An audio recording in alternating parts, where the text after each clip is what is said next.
সাদা ব্যালট জাতীয় সংসদ তৈরি করবে 5 বছরের জন্য। গোলাপি ব্যালট রাষ্ট্র সংস্কারের পথরেখা তৈরি করে দেবে। পৃথিবীর বিভিন্ন দেশে যখনই গণভোট হয়েছে তার অধিকাংশ ক্ষেত্রে রাষ্ট্র আসলে সরকার ইতিবাচক ভোটের জন্য প্রচার করেছে। প্রজাতন্ত্রের কর্মচারী হিসেবে আপনারা অবশ্যই ভোটার এবং আপনাদের নিঃসন্দেহে রাজনৈতিক পক্ষপাত পছন্দ থাকারই কথা। সাদা ভোটে আপনারা আপনাদের মতো করে দিন, নাগরিকদেরকে উৎসাহিত করুন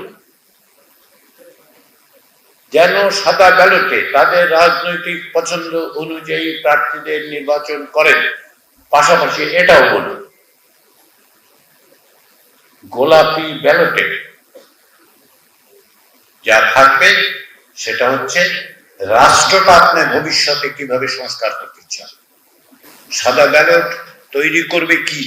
জাতীয় সংসদ তৈরি করবে 5 বছরের জন্য।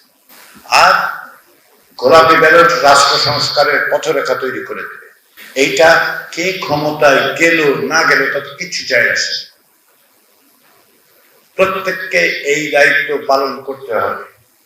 আমাকে কেউ প্রশ্ন করেছে, যদি পালন না করে, যে রাজনৈতিক প্রক্রিয়ার সঙ্গে ফ্যাসিবাদ বিরোধী গণতান্ত্রিক শক্তিগুলো মাসের পর মাস যুক্ত থেকেছে, অঙ্গীকার করেছে, তারা কেন তা পালন করবে না বলে আপনাদের মনে হচ্ছে? আমরা তো মনে করি তারা অবশ্যই পালন করবে। তারা তো অঙ্গীকারবদ্ধ হয়ে স্বাক্ষর করেছে, তারা তো অংশগ্রহণ করছে, তারা তো না বলছেন না। বলবেন না, না বলবেন কেন? কারণ এই জিনিস তো এই সরকারের তৈরি জিনিস নয়, এটা রাজনৈতিক দলগুলোর তৈরি করা সনদ। এই এক দলিল যা তৈরি হয়েছে রাজনৈতিক ঐক্যের মধ্য দিয়ে, সেটা বাস্তবায়নের জন্য জনগণের সম্মতি ইতিবাচকভাবে নেওয়ার ক্ষেত্রে প্রজাতন্ত্রের কর্মচারীদের কোনো বাধা আইনিভাবে নেই, নৈতিকভাবে নেই।